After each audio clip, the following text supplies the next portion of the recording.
Your name, miss? My name is of no concern to you whatsoever. One moment, please.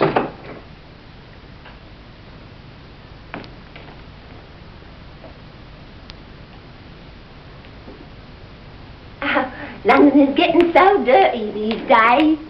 I'm Mrs. Pierce, the housekeeper. Can I help you? Oh, good morning, Mrs. I'd like to see the professor, please. Could you tell me what it's about? It's business of a personal nature. Oh, one moment, please.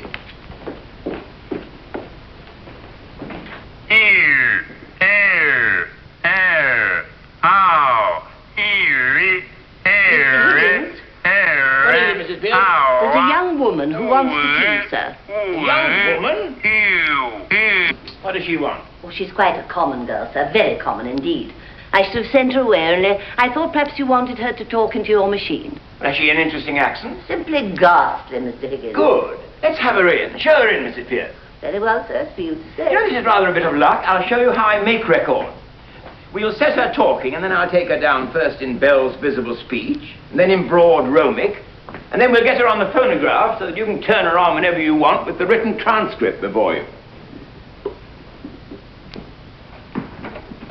This is the young woman, sir. Good morning, my good man. Might I have the pleasure of a word with you? Oh, no. This is the girl I jotted down last night. She's no use. I've got all the records I wanted to listen Grove lingo. I'm not going to waste another cylinder on that. Now, be off with you. I don't want you. Don't be so saucy. You ain't heard what had come for you.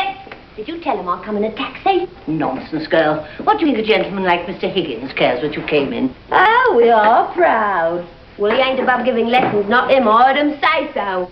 Well, I ain't come here to ask for any compliment, and if my money's not good enough, I can go elsewhere. Good enough for what? Good enough for you. Now you know, don't you? I'm come to have lessons, I am, and to pay for 'em too, make no mistake. Well, and what do you expect me to say? Well, if you was a gentleman, you might ask me to sit down, I think. Don't I tell you I'm bringing you business? Pickering, should we ask this baggage to sit down, or should we just throw her out of the window? Oh, I won't be called a baggage, not when I've offered to pay like any lady.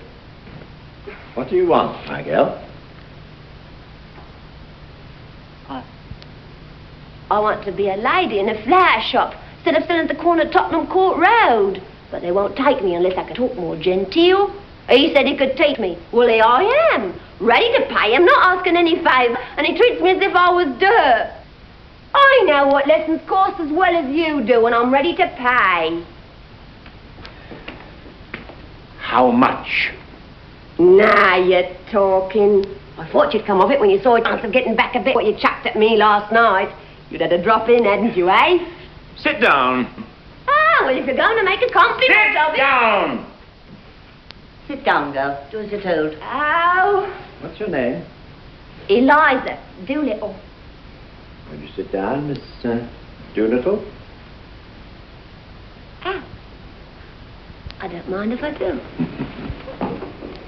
Now, how much you propose to pay me for these lessons? Oh, I know what's right. A lady friend of mine gets French lessons for 18 an hour from a real French gentleman. Well, you wouldn't have the face to ask me the same for teaching me my own language as you would for French. So I won't give more than a shilling. Take it or leave it.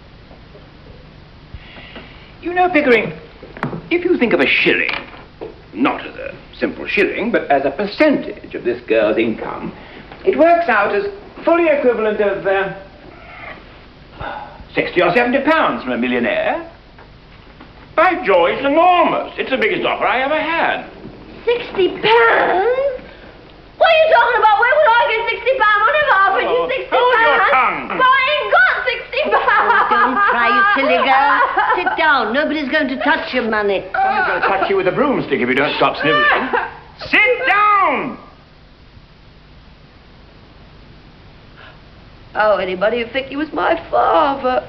If I decide to teach you, I'd be worse than two fathers to you. Here.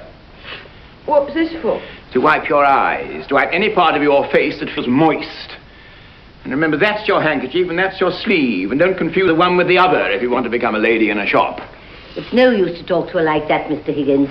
She doesn't understand you. Here, give the handkerchief to me. Give it to me, not to you. Higgins, I'm interested. What about your boast that you could pass her off as Duchess at the embassy ball, eh? I'll say you're the greatest teacher alive if you can make that good.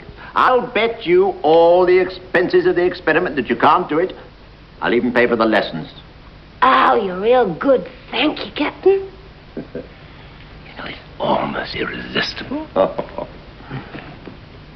She's so deliciously low, so horribly dirty. I ain't dirty. I washed my face and hands before I come, I did.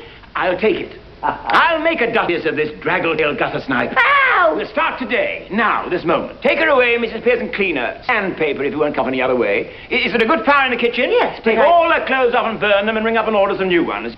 Just wrap her in brown paper till they come.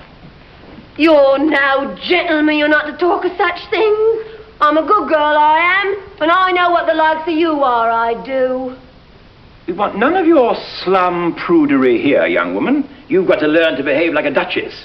Now take her away, Mrs. Pearson. If she gives you any trouble, wallop her. I'll call the police, I will. I've got no place to put her. Well, put her in the dustbin.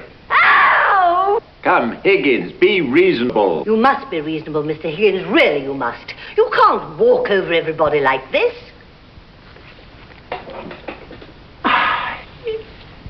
Walk over everybody?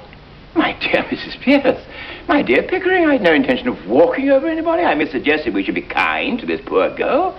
I didn't express myself clearly. It was I didn't wish to hurt her delicacy. Or yours. But, sir, you can't take a girl up like that, as if you were picking up a pebble on the beach. Why not? Why not? But you don't know anything about her. What about her parents? She may be married. Gone. There, as the girl very properly says, gone. Who'd marry me? By George, Eliza, the streets will be strewn with the bodies of men shooting themselves for your sake before I've done with you. Here, I'm going.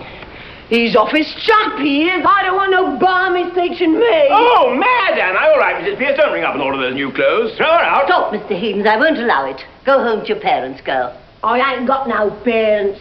There you are. You ain't got no parents. What's all the fuss about? Nobody wants her. She's no use to anybody but me, so take her But upstairs. what's to become of her? Is she to be paid anything? Oh, do be sensible, sir.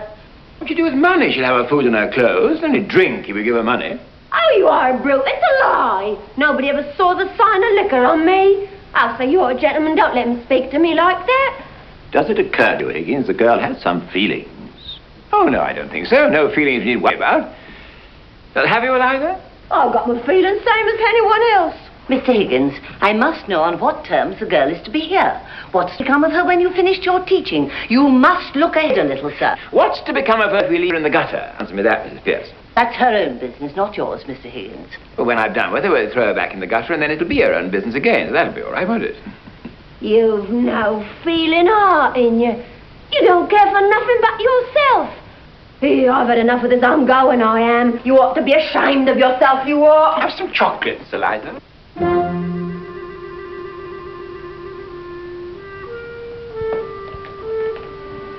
How do I know what might be in them? I've heard a girl's been dragged by the likes of you.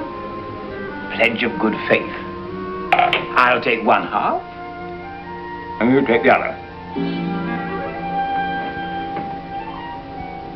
There are boxes of them, barrels of them every day. You live on them, eh? I wouldn't have ate it on me. I'm too ladylike to take it out of me mouth. Think of it, Eliza. Think of chocolates, and taxes, and gold, and diamonds. Ow! I don't want no gold and no diamonds. I'm a good girl, I am. Higgins, I really must interfere. Mrs. Pierce is quite right. If this girl's going to put herself in your hands for 6 months for an experiment in teaching, she must understand thoroughly what she's doing.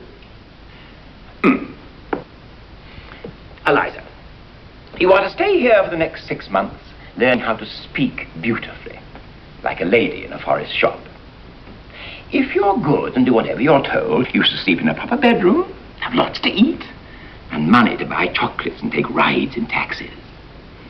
But if you are naughty and idle, you shall sleep in the back kitchen amongst the back beetles and be whopped by Mrs. Pierce with a broomstick. At the end of 6 months, you shall be taken to Buckingham Palace. in a carriage, beautifully dressed.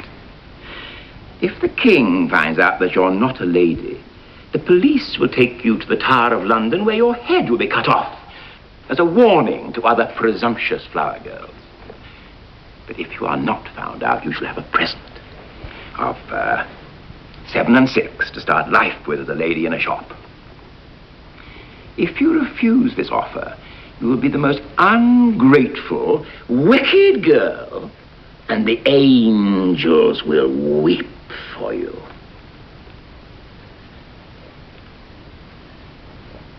Now, are you satisfied, Pickering? I don't understand what in the world you're talking about. Well, could I put it more plainly or fairly, Mrs. Pierce?